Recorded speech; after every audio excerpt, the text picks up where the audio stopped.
Our next Lunch and Learn explores how video games are shaping real cities and communities, empowering citizens to co-design public spaces and prototype more inclusive urban futures. Please welcome James Delaney, founder and director of Blockworks. Hi, everyone. Thanks. I'll start again. Yeah, nice to see you all here. Thanks, Ben, for that great talk. A quick kind of personal background. So in 2012, I started a company called Blockworks, which makes worlds and experiences in Minecraft, which are predominantly educational. Alongside that, I started studying architecture. And my whole life has kind of been defined by these two fields of games and architecture, which is what I want to talk to you about today. Growing up as a young kid, this was my obsession. You'll probably recognize this as Lego. I think most architects are fascinated with Lego as a kind of toolkit for making complex things out of simple blocks. The problem with Lego that I found, though, is that you eventually run out of Lego bricks at a certain point. There's no more bricks left to use. And that's when I found this game, soon after it came out, which kind of solved that problem. Minecraft is, you could describe it as a digital form of Lego, where there are infinite blocks that you can endlessly kind of reform and recreate. This was the first thing that I sort of seriously built in Minecraft. We'd been studying sort of ancient Rome and classics in school, and I came home one day and I started building, and I didn't stop for about 3 months. And so 60 million blocks later, I'd kind of built this city. And I share this because this is actually quite ordinary for what kids make in Minecraft. And I think something that we don't recognize is that there are millions of kids using not just Minecraft, but many kind of sandbox and world-building games to make really interesting and complex buildings and structures and worlds. And my kind of question is, you know, how could our real world be different if we harnessed even just a fraction of that creative potential? But sadly, most of these kids go on and do other things. We don't validate or recognize or support what they're kind of building. But for me, there are really tangible connections to what young people make in games, and how our real world and cities could benefit. So this is really the field of video game urbanism. What do video games have to do with architecture and planning, and what does planning and architecture have to do with games? And I think understanding this as a reciprocal relationship is really important. For today, I'll probably focus more on what games can do for cities, but I think it's important to understand this as kind of a mutually beneficial relationship. I would also say that a lot of gaming for good initiatives, and you see that at kind of conferences like this, focus on sort of environment and sustainability, which makes sense. I think most games have landscapes and nature as a part of them, but I would argue that the potential for games to explore urban issues is even greater. I mean, not only do many games contain buildings and cities, but most people who play games live in a town and city and are kind of immersed in the problems that come along with that. I'm going to kind of talk about this in 3 chunks. So video games can change the way we think about cities, how they're inhabited, how they're built, how they're designed, in 3 parts. So video games as a tool or a medium for architectural research, game-based practice, so how can video games become a medium or a tool for assisting architectural practice and urban design, and then more kind of speculatively digital destinations, so video games and the spaces within them as a form of architectural practice, as kind of a new type of city or a new type of public space that we perhaps don't fully understand yet. So firstly, video games as research. Here are 3 nice examples. There are many more. These are all sort of created by architects. The Video Game Atlas is a beautiful book designed by 2 of my colleagues at UCL, where they're kind of examining and exploring games through an architectural lens. They do these beautiful drawings of games. I think there you have kind of a dungeon from Dark Souls that's been drawn architecturally, and they've kind of traced the player's movement through it. Magna Santi in the middle is an example that most architecture students might know. He was a student in 2009 who was playing SimCity, and the question was, how can you build the best possible kind of optimized city for that game. So how do we build a city that hosts the maximum population of 6 million people whilst keeping crime and unemployment at the lowest level? And the urban form that resulted was a horrendous sort of dystopia. But it's quite interesting to see how that urban form kind of came about and how horrific that would be in real life, even though in the game that is kind of the peak of what you could achieve as a virtual urban planner. And then finally, Blockhood, which is a project by Jose Sanchez, another trained architect, which is a really nice sort of collaborative city building simulator focusing more on ecology and sustainability. But I think the point is all three of these are sort of architect-led, but really interesting inquiries into games and what they can bring. That's kind of the rationale behind CVA, which is a program I teach at UCL in London. And this is a one-year master's where we teach architects how to build games. And it's not necessarily about them making games that are to do with architecture, but it's how can we bring an architectural or urban lens and perspective to the process of game making. I think it makes a really great sort of case for interdisciplinarity in games and game making. As you can see, the games are really quite stunning. These are students who've never touched games or game design software before, and then by the end of the year they're building this kind of thing. But also their games are always meaningful. They're not starting from a point of view of making a kind of super popular entertainment game, but their games always address kind of wider issues, and they achieve that really well. This is one research project that I've worked on in Minecraft, and so this was a collaboration with a few universities in the UK, LSE, Lancaster, and the British Library. And the brief was to bring Charles Booth's iconic poverty maps into kind of a more interactive format. If you haven't heard of the poverty maps, they're basically a really kind of landmark economic survey of London from the late Victorian period. So at this time, about 35% of Londoners were living in complete poverty, and really the government or kind of the wider population wasn't necessarily aware of that. And so he and a large team of people surveyed most of the city and then made this color-coded map, so super easy to understand. If the color coding is kind of yellow, you're kind of upper class and wealthy. If it's kind of dark blue or black, this is the lowest kind of what he calls semi-criminal class, which is a bit harsh, but the kind of poorest of the city. And these maps were hugely significant. They ultimately contributed to the development of the welfare state. It kind of brought into the public light the kind of wealth disparity in the city. But not many people know about these maps. I mean, even in the UK, unless you've studied architecture or you're a maps enthusiast, they're quite niche. And so our question was, how do we sort of popularize these and make them more sort of interactive? So our first step was to kind of bring these 2D maps as a 2D plane into Minecraft. We then kind of did about 6 months of research, which is, if we laid the maps down in Minecraft flat, what are the buildings that would be above them? Not only that, but also how were these maps created? What are the stories of the individuals involved in creating the maps? And that led to this. So we were really bringing the maps to life by creating this quite a large section of Victorian London, having the pavements color-coded according to Booth's map, and then actually building the real buildings that would have been there in the late 1800s. And so what we ended up with is this kind of digital twin, a playable digital twin of this really important historical archive. The final world has been downloaded 2 million times, so through this game it's reached more people in the last 6 months than it has in the last 200 years. And yeah, we think we've done a good job in kind of bringing this important piece of London's history to life. So secondly, gamifying practice. How can video games be used to kind of augment or improve existing urban design processes? There are several ways it could do this. I think today I'm going to talk more about participatory design or collaborative design.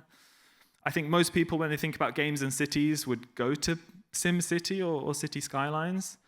I think they're interesting tools, but cities are such complex and difficult things that any game that tries to address the whole problem is probably going to struggle. And so I'm all in favor of a game that kind of focuses on one element of cities and how they're created and how they're designed.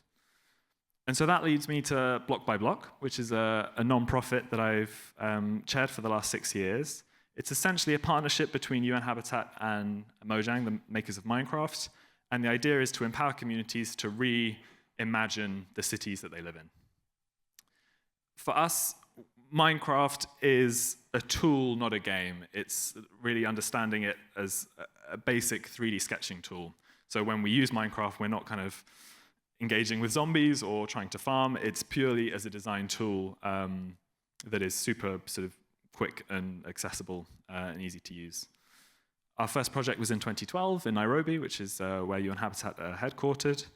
Since then, we've built 155 public spaces in cities all over the world.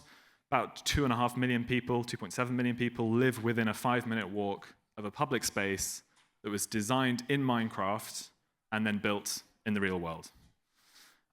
So basically the methodology is we would identify a public space that needs building or improving. We would build a digital clone of that in Minecraft in its current state. We'd run a creative workshop with the local community, which usually lasts a weekend. That community group, builds on top of our digital clone what they would like the public space to be, what improvements they would like to see. They then present their Minecraft world not just to each other, but to the mayor, the architects, the stakeholders who can implement the project. An architect will then take the Minecraft model, turn it into a viable architectural plan. That's presented back to the community to make sure nothing's lost in translation. And then the UN funds the construction of the real space. So we don't do a block-by-block project until the funding is in place to deliver it. I think the video game piece as engagement is important, but its value is really as part of this wider process that actually sees tangible change and impact on the ground. I mean, there are many reasons why we use Minecraft for this. Just to kind of pick a few, I think that the fact of video games being this sort of magic circle where normal rules and reality are suspended is quite interesting. In this kind of creative workshop format, it really creates this space of possibility. It's quite conducive to creative processes. There's no mistakes. There's no risk to failure. And when it's a really serious problem like urban planning and that affects people's daily lives, having that kind of more playful, fun approach dissolves a lot of the tension, and people are a bit more kind of free to think outside the box, so to speak. I think the collaborative element is significant. So in Minecraft, you could have the whole workshop. You could have 20 people in a virtual world at the same time. And so if you're trying to redesign that space collaboratively, that forces negotiation and dialogue and discussion. It's not like I'm in my own Minecraft world designing my own vision. If I change something, everyone else will see it and have to respond to that. The first-person perspective of Minecraft is really important as well. So a lot of consultation usually relies on model making or 2D maps. But if you're not trained as an architect, understanding the scale and perspective of those formats is quite challenging. Everything from Minecraft is from a first-person point of view. So if I want to build a wall or a window, I have to go up and do it. And so that makes it super intuitive for people who aren't sort of architecturally trained. And then finally, the sort of reversal of traditional hierarchies and power dynamics. So in a usual consultation, young people either wouldn't be present, or if they were present, they would be the quietest voices in the room. When you bring a video game into the mix, they are the experts. They become the loudest voices in the room. And quite often, we would pair a young person with an older person. The younger person can kind of explain the tool and be super quick with Minecraft. The older person has to kind of rely on them, and that creates this kind of intergenerational dialogue, which is super valuable. Plenty of kind of case studies that have been particularly impactful. I think in the interest of time, you can check out our website and explore these in depth. I think it's worth noting all of these projects are in the Global South. UN Habitat being who they are, that's kind of the priority for where we work. However, I would say when we have tried to do this in the Global North, in New York or London or wherever, it's harder to do. And I think there's something about developers, planning, city authorities not wanting to give away too much agency to community groups, especially young people. And so I think it's interesting to highlight that difference between different cultures, different regions. It's easier for us to do these projects in Nairobi than it is in a city like New York. Some sort of themes that have emerged from various projects. I think Minecraft as a mediating tool. We've done some projects in very challenging contexts, in the Gaza Strip, in Kosovo, in war-torn communities, and where you have groups with completely different political or social or economic backgrounds, there's something about Minecraft that becomes a common language and dissolves a lot of the tension and difficulties you might see in that kind of dialogue. The sense of ownership is significant. So we want these spaces to be successful and loved and lived in long after we've left. And we found that if people have some hand or some say in how these spaces are designed, they're so much more likely to look after them and care for them. They become owners of these spaces. And more than that, they might feel empowered to actually get involved in sort of, civic projects. They might become leaders in the community. They might engage more in kind of democracy. And then finally, the spaces we've built are impactful, but I would say the individuals who've gone through the workshops, the value it's had on them is far more impactful, actually. If you look at kind of the ripple effect of a kid who maybe thinks for the first time that I could become an urban designer, I could become an architect, I could work for the government. We've had 35,000 of those go through these workshops, and I think that potentially will have far more impact than these individual public spaces. Sadly, that program is closing down this year.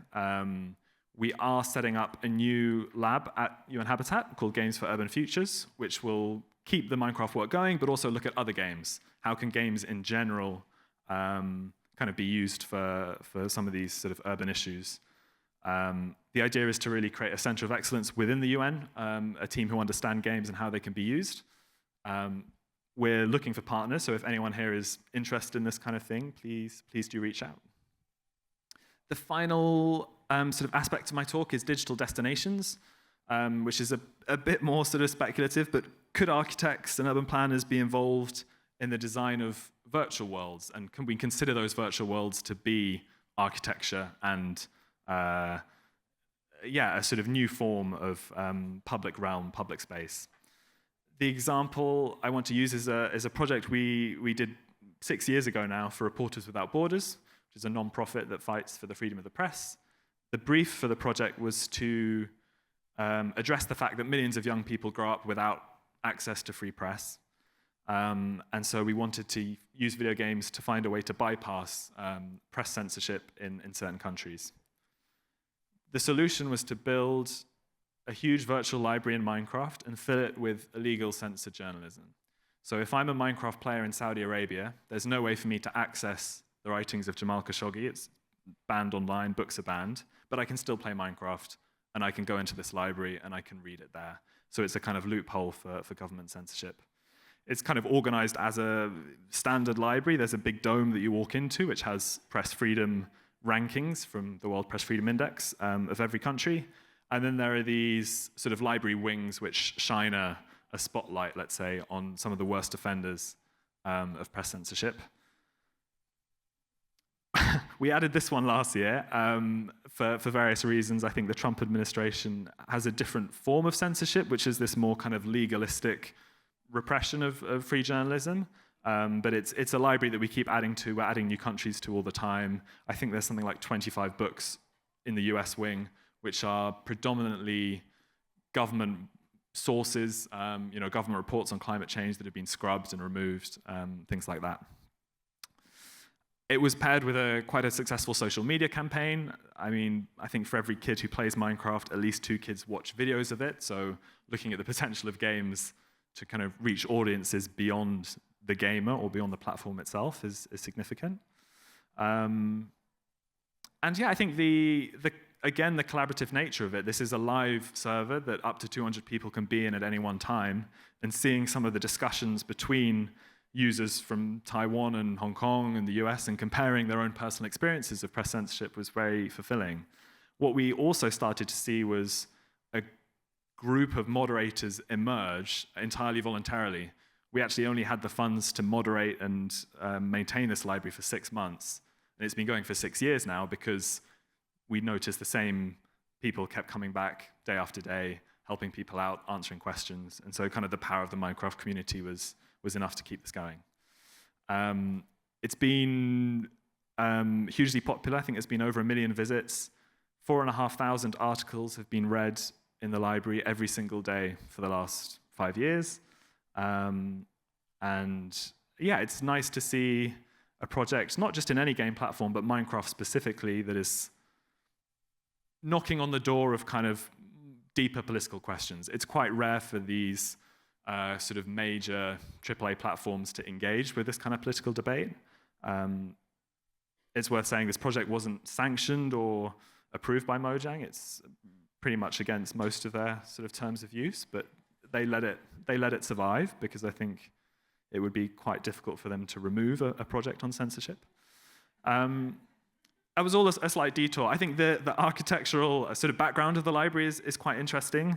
The way that the library is built, and actually any Minecraft project that we do is built, is a completely different way of designing things that is more akin to how medieval cathedrals in Europe were designed, which is that we don't have plans and everything drawn out. I mean, that was the only kind of drawing or sketch we had of the library. But basically, you have, as in the medieval period, you would have a master builder who has a general scheme in their head, and then you're relying on a team of builders, craftspeople, carvers, to kind of follow that scheme, but also improvise, respond to each other's work. And that's completely different to how we design buildings today in cities, which is very much sort of a conveyor belt of passing designs between different people. You know, what would our cities and buildings look like if we had this completely collaborative approach where you could have 20 architects literally interfacing with a kind of a model in real time, changing the facade of a building? I think that's an interesting question for the kind of the built environment sector. Also, the kind of historical precedents of the library are quite interesting. It borrows a lot from sort of neoclassical colonial architecture, like you might see at New York Library or the British Museum. But it also brings to life some historical designs that were never built. So on the right, you see a drawing from Etienne Louis Boulet, who was a French architect, from 1780. And this thing looks almost, you know, futuristic science fiction. It was a design for the National Library of Paris that was so large that clouds would form in its roof. There was no way that they could just, you know, build that back then, and even now it would be a challenge. So I think games and virtual spaces is a way to kind of resurface buildings that never were, or kind of interesting speculative designs of the past is an interesting question. Like I mentioned, this wasn't sanctioned by Minecraft. I think that raises an interesting question about the politics and governance of these virtual worlds. Essentially, this is an illegal development. This was a Minecraft world without planning permission. And I think we are seeing more of a crackdown on this kind of thing. And with that, you get this flattening of kind of virtual space and virtual experiences and a censorship of its possibilities. And I think in the same way that architects are often designing spaces that challenge and raise questions about our society, we need to do the same in video games. We need video game activists who do things in games which do push against the rules and the boundaries of what those platforms allow. In terms of kind of what's next and where this is all heading, some predictions of mine would be, I think, an increasing overlap between video game and architectural sort of sectors and industries. I think we'll see more architects offering their services to game studios to design worlds. And equally, I think we'll see more video game companies or platforms, people like Unreal, offering their services to architects to model and render and simulate. I think crowdsourced architecture is very interesting. Could we see something like block by block, but at a massive scale? Could you have 5 million residents of New York designing, you know, the future of Central Park or whatever it is, a really sort of truly participatory approach? That's something that video games as a platform offer that not many sort of other digital tools do. And then finally, gamified digital twins. So digital twins are tools that city authorities use to kind of monitor the data that makes up a city, its population flows, its traffic, its air pollution. But could you have a public version of that? Could I enter into a game of New York and interrogate the migration flows or the traffic data or density or whatever? I think having a playable model of a city's data is quite an interesting question. My final question, or my final argument really, video games allow not just young people, but everyone to engage with our built environment, with our cities in a totally new way. Millions of kids are building entire worlds or universes in games like Minecraft, or exploring cities of the past in Assassin's Creed. Cities and the built environment and construction do not recognize that. I think, like Ben said earlier, this is actually a massively untapped source of funding. If you think about the money that goes into development and construction, every major construction project in most countries in the world has an element of public engagement. They must talk to the people that live there. That could be a huge opportunity for games, if you think about the resources that go into that. And ultimately, if we want better places to live, we need to treat young people, citizens, normal people, as partners in the design of those spaces. And again, I think I haven't seen many better tools than games, both digital and analog, as ways of kind of teasing out what many of us know, our lived experience of cities. And I think, yeah, there's massive potential of video games as a tool to educate, engage, and empower people in the design of our cities. Yeah, happy to chat afterwards, but thank you so much for listening.